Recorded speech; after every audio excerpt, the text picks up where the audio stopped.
বড় দার্শনিকরা সবসময় একটি কথা বলে যে সংসার সুখের হয় রমণীর গুণে। আসলে কথাটা অনেক বেশি সত্য, কারণ এখন আমরা বুঝি একজন নারীই পারে একটি সংসারের আয় উন্নতি বুঝে সংসার গড়ে তোলার। তো আসসালামু আলাইকুম ভিউয়ার্স, চলে আসলাম আরও একটি ভিডিও নিয়ে আপনাদের মাঝে। মুস্তাকিমকে স্কুল থেকে আনার টাইমে শুকনো কিছু খাবার নিয়ে আসলাম। তো বাচ্চাদের তো এটা প্রতিদিনই লাগে। তো মুস্তাকিমের বাবা কিন্তু মার্কেটে চলে গেছে, তো মাঝে মধ্যে এরকম টুকিটাকি বাজার কিন্তু আমি করে থাকি ওর বাবা না থাকলে। আর এইসব জিনিস আমি আনি, কারণ মুস্তাকিমের বাবা বোঝে না কখন কোনটা আনতে হবে বা বাচ্চাদের কোনটা পছন্দ। আর ওর বাবা আনলে সেটা আমার কাছে ভালো লাগে না। তো ওর বাবা সবসময় বলে এই খাবারগুলো সবসময় তুমি আনবা, কারণ আমি আনলে তোমার তো ভালো লাগে না। আমরা মধ্যবিত্ত ঘরের বউরা কিন্তু হাজব্যান্ডের আয় বুঝেই ব্যয় করি। তো আমার হাজব্যান্ডের যেরকম আয় সেটা বুঝেই কিন্তু আমাকে ব্যয় করতে হবে। আমি যদি আয়ের বেশি ব্যয় করে ফেলি তাহলে কিন্তু সেই সংসারও অবনতি ছাড়া কিন্তু উন্নতি হবে না। আমরা মেয়েরাই পারি একটা সংসার মানিয়ে গুছিয়ে খুব সুন্দরভাবে পরিচালনা করতে। তো এখন আমি বিস্কিটের প্যাকেটগুলো এখানে রেখে দিলাম আপাতত। এখন আর কোনো জারের মধ্যে রাখতেছি না, কারণ আমার দুপুরের রান্নার কাজ আছে। এখন যদি এগুলো করতে যাই তাহলে কিন্তু অনেকটা সময় লেগে যাবে এবং রান্নার কাজটাও দেরি হয়ে যাবে। তো এখানে এই যে রান্নার জন্য কাটাকাটি করতেছি। তো পটলের যে খোসাটা এটা রেখে দিয়েছিলাম ভর্তা বানানোর জন্য, তো আজকে আর ভর্তা বানাবো না। তো এখানে এই যে লতি করলা এগুলোই কেটে নিচ্ছি আজকে রান্না করার জন্য। সংসারটা কিন্তু কারো কাছ থেকে ধার করে নিয়ে আসি নাই বা কাউকে দিয়েও দিব না। এই সংসারটা কিন্তু একান্তই আমার। একজন নারী যতই লেখাপড়া করুক না কেন, যতই চাকরি বাকরি করুক না কেন, দিন শেষে কিন্তু তাকে সেই সংসার জীবনে পা রাখতে হয়। আর একজন নারী পূর্ণতা আসে কিন্তু সংসার থেকে, মা হবার পরে। আমার হাজব্যান্ড বাহির থেকে যখন আয় করে এনে আমার কাছে দিবে, তো সেটা ব্যয় করার দায়িত্ব কিন্তু আমার। তবে সেটা বুঝে শুনে যদি আমি ব্যয় করতে পারি তাহলে কিন্তু আমার সংসারে অভাব অনটন দুঃখ কখনোই আসবে না, যদি বুঝে শুনে সংসারটা পরিচালনা করতে পারি। তো এই যে একটা কথাই তো শুরুতে বললাম যে সংসার সুখের হয় রমণীর গুণে। তো আমি আমার সংসার সবসময় গুছিয়ে করার চেষ্টা করি। তো এখানে করলাটা কেটে নেওয়ার পর এই যে আলু কুচি করে কেটে নিলাম, করলা ভাজি করব।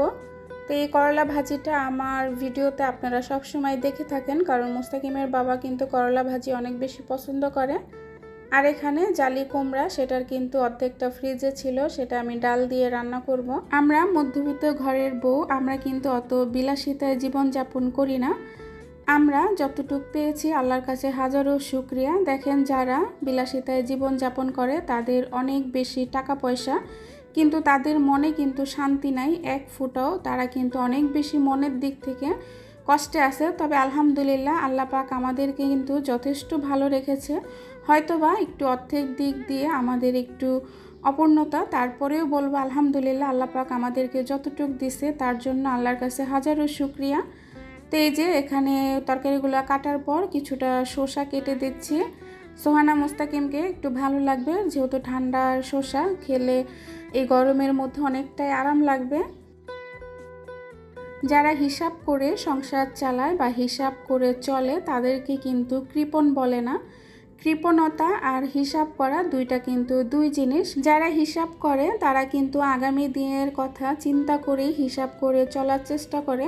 আর আমরা মধ্যবিত্ত ঘরের বউরাই কিন্তু হিসাবটা বেশি করি।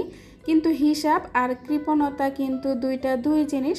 আর কৃপণতা হচ্ছে কিছু মানুষের স্বভাব, যেটা তারা সবসময় করে থাকে। তো এই যে এখানে শসাগুলো ছিলে নিলাম, তারপরে কেটে দিচ্ছি। শসাগুলো কিন্তু অনেক বেশি কচি ছিল। তো এই কচি শসা খেতে কিন্তু বেশ ভালো লাগে। তো একটু লবণ দিয়ে সোহানার মুস্তাকিমকে দিয়ে দিব। কিছু তরকারি কাটার বাকি আছে, সেটাও কাটবো। তো আজকে যেহেতু আমার রান্না বাড়া একটু দেরি হয়ে গেছে, আজকে বলতে না আমার প্রতিদিনই কিন্তু দুপুরে রান্না বাড়াটা দেরি হয়ে যায়। তো সকালে যেহেতু মুস্তাকিমকে দিয়ে আসি আবার নিয়ে আসি, আসলে যেহেতু একা হাতে সব দিক সামলাতে হয়, তো আমার কিন্তু দুপুরের রান্নাটা অনেক বেশি দেরি হয়ে যায়। এটা প্রতিদিনের রুটিন হয়ে গেছে। এখন কি করব, ইউটিউবে আসার পর নিজেকে এত বেশি ব্যস্ত করে ফেলেছি, কিছু করার নাই। এই যে রান্না বাড়া, ঘর সংসার, ইউটিউব সব মিলে কিন্তু অনেক বেশি প্যারার মধ্যে আছি। নিজেকে সময় দেওয়ার মতো একটুও সময় নাই হাতে। আমি কিন্তু এক হাতে রান্না বাড়া করতেছি, আরেক হাতে কিন্তু কাটাকাটিও করতেছি। তো এইভাবেই কিন্তু আমার প্রতিদিনের কাজটি করতে হয়, যেহেতু দুপুরবেলা একটু রান্নাবাড়ার ঝামেলাটা বেশি থাকে। তো মাঝে মধ্যে আমার দুপুরে রান্নাবাড়া করতে হয়, বেশিরভাগ রান্নাবাড়াটা আমি সন্ধ্যার টাইমেই করি। একজন নারী সংসার ছাড়া যেমন অচল, তেমনি একটি সংসারও কিন্তু একজন নারী ছাড়া অচল। আমার কাছে মনে হয় এই যে সংসারটা ধরে রাখা একটা নারীর পক্ষে কিন্তু একদমই অসম্ভব কাজ নয়। নারীরা কিন্তু অনায়াসে এই সংসারের কাজগুলো খুব নিঃস্বার্থভাবে করে, নিঃস্বার্থভাবে সংসারের পিছনে সকাল থেকে রাত পর্যন্ত খাটে। আমি আমার সংসারটা খুব হিসাব করে পরিচালনা করি, কারণ আমি চিন্তা করি এই সংসারটা আমার, দিন শেষে এই সংসারের আয় ব্যয় সব কিছুই কিন্তু আমার বুঝে শুনে করতে হবে। তো মোস্তাকিমের বাবার কাজ হচ্ছে সে বাহির থেকে ইনকাম করে এনে দেবে, আর সংসারের যে দায়িত্বটা সেটা কিন্তু একান্তই আমার। সংসার যদি ভালোভাবে সচ্ছলভাবে চলে সেটা কিন্তু আমার জন্যই ভালো, তাই কিন্তু আমি খুব হিসেব করে খুব বুঝে শুনে সংসারটা পরিচালনা করি। তো এই যে এখানে করলা ভাজিটা কিন্তু হয়ে গেছে, এখন আমি এটা নামিয়ে নিলাম।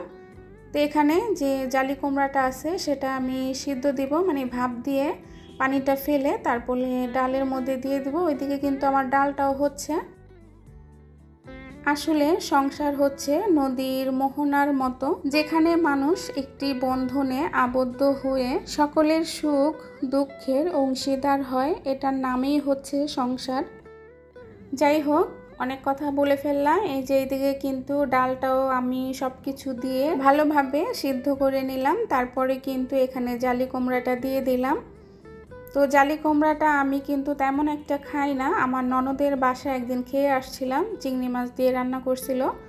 তো সেখান থেকে আমার একটু ভালো লাগা কাজ করেছে, কারণ আমি কিন্তু কোনো সময় জালি কুমড়াটা খেয়েও দেখি নাই, কারণ জালি কুমড়ার যে একটা স্মেল সেটা কিন্তু আমার একদমই ভালো লাগতো না। তো তার বাসা থেকে যখন খেয়ে আসছিলাম আমার কিন্তু বেশ ভালো লেগেছিল, তারপরে চিন্তা করলাম যে আমি একদিন রান্না করব। তো এই যে আমি এর আগে রান্না করেছিলাম অর্ধেকটা মাছ দিয়ে, আর আজকে রান্না করলাম অর্ধেকটা ডাল দিয়ে। তো ডাল দিয়ে কিন্তু লাউ বা জালি কুমড়া রান্না করলে কিন্তু বেশ ভালো লাগে। এই যে আমার এখানে রান্না হয়ে গেছে। এই ডালের ফাঁকে কিন্তু আমি যে থালাবাটিগুলো ছিল সেইগুলোও কিন্তু এই যে ধুয়ে ফেলছি, দেখেন। তো এই যে একটি কাজ নিয়ে কিন্তু বসে থাকি না, এক কাজের সাথে কিন্তু আরও কাজ করে নিই। দেখা যায় 2-1 ঘন্টার মধ্যে সবগুলো কাজ করি বলেই আমার একটু প্যারা হয়। তো চিন্তা করি কাজ একসাথে করে ফেলবো, কি আবার কাজ নিয়ে বসে থাকবো। রোল নিয়ে আসছে, মোস্তাকিমের বাবা মার্কেট থেকে চলে আসছে। তো এখানে 4টা রোল নিয়ে আসছে, এই যে আমি রোলগুলো বের করছি, আমরা 4 জনে 4টা খাবো। যদিও আমি বাহিরের খাবারটা তেমন একটা খাই না, বলছি খাবারগুলো ছেড়ে দেব, কারণ বাহিরের খাবারের মধ্যে অনেক বেশি ভেজাল থাকে। তো মোস্তাকিমের বাবা নিয়ে আসছে, বললো আমি দাঁড়িয়ে থেকে বানিয়ে আনছি, তুমি খাও।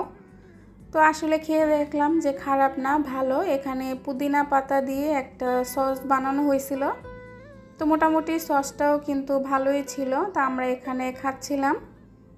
তো তারপরে এই যে জারগুলো ধুয়ে দিয়েছিলাম, এগুলো এখন শুকাইছে, এগুলোর মধ্যে আমি বিস্কুটগুলো একে একে সবগুলো জারের মধ্যে নিয়ে নিব। তো অনেক কথা বলতে বলতে কিন্তু ভিডিওর শেষ পর্যায়ে চলে আসছে। তো আমার ভিডিওর সাথে যারা যারা আছেন আমার সাথে এই পর্যন্ত, আশা করব একটি লাইক দিয়ে ভিডিওটা শেষ করবেন। আর যারা লাইক দিয়েছেন তাদেরকে অসংখ্য অসংখ্য ধন্যবাদ। আমি জানি আমার প্রিয় প্রিয় আপুরা কিন্তু লাইক দিতে ভুল করে না, তবে যারা ভুলে গেছেন তারা একটি লাইক দিয়ে দিবেন। তো এই যে এখানে আমি কিন্তু বিস্কিটগুলো নিয়ে নিচ্ছি। তো আসলে এই যে টুকিটাকি কাজগুলো এগুলো করতে কিন্তু অনেক বেশি সময় লাগে। আমার প্রত্যেকটা ভিউয়ার্সের কাছে আমার একটি প্রশ্ন, আমার অনেক বেশি জানতে ইচ্ছে করে, তো সেই থেকেই প্রশ্নটা করা। এই যে আমি ভিডিওগুলো আপনাদের সাথে শেয়ার করি, আমার কথাবার্তা বা আমার ভিডিওর কোয়ালিটি আপনাদের কাছে কেমন লাগে? আমার ভিডিওর কথা তো আর আমি বলতে পারবো না, সেটা জাজ করার একমাত্র অধিকার আপনাদের। আপনারাই বলতে পারবেন আমার ভিডিও বা আমার ভিডিওর কোয়ালিটি কেমন, বা আমি ভিডিও ভালো বানাইতে পারি কিনা। বা আমার কোথায় কোন ভুল আছে সেটা যদি আপনারা আমাকে ধরিয়ে দেন বা বলেন, তাহলে সেটা সংশোধন করার চেষ্টা করব আমি। আর আমার কাছে অনেক বেশি ভালো লাগবে, কারণ আমি যদি জানতে পারি যে আমার ভিডিওর কোয়ালিটিটা কেমন হচ্ছে বা আমার ভয়েস দেওয়াটা কেমন হচ্ছে বা আপনাদের কাছে কেমন লাগতেছে, সেটা যদি জানি তাহলে কিন্তু আমার বেশ ভালো লাগবে। সেই থেকেই প্রশ্নটা আপনাদের কাছে করা। তা আপনারা যদি আমার ভিডিও শেষ পর্যন্ত থাকেন তাহলে আমার এই প্রশ্নের উত্তরটা আপনারা আমাকে দেবেন। জানি না আমার ভিডিওর এই পর্যন্ত আপনারা আছেন কি না, যদিও বা থাকেন তাহলে আমার এই প্রশ্নের উত্তরগুলো আমি আপনাদের কাছে জানতে চাই। তো আমার পাশে কিন্তু মুস্তাকিমও বসে আছে, ওকে একটা বিস্কিট দিলাম, বললাম খেয়ে দেখো কেমন লাগে। তো এই বিস্কিটগুলো মুস্তাকিমের বাবা কিন্তু আগেও আনতো, আমি কিন্তু আপনাদের সাথে শেয়ারও করেছি। তো বিস্কিটগুলো কিন্তু বেশ ভালোই লাগে দুধ চা দিয়ে খেতে, আর আমি কিন্তু দুধ চা দিয়ে এই বিস্কিটটা খেতে বেশ পছন্দ করি। তো আমার পছন্দের সাথে আমার ছেলের পছন্দ তো সবসময় মিলে যায়, মুস্তাকিমও কিন্তু অনেক বেশি পছন্দ করে। তো এই যে এখন কিন্তু বিস্কিটগুলো নিয়ে নিচ্ছি। আসলে কাজ তো আর শেষ হয় না, সংসারে কাজ করতে গেলে কাজ থাকেই। তো এই কাজগুলো করতে কিন্তু খারাপ লাগে না, ভালোই লাগে। আর এই কাজের ফাঁকে ফাঁকে যে আপনাদের সাথে শেয়ার করা, সেটা তো আরও বেশি ভালো লাগে। আর আপনাদের সাথে শেয়ার করি বলেই হয়তো বা কাজগুলো অনেক বেশি ভালোবেসে করি।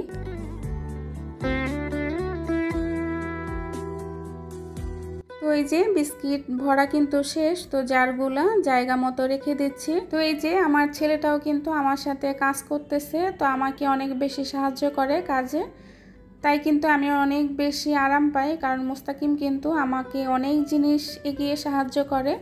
দেখা যায় আমি যদি কাটাকাটি করতে বসি বা বলি মুস্তাকিম ফ্রিজ থেকে এটা এনে দাও ওটা এনে দাও, ও কিন্তু সাথে সাথে এনে দেয়।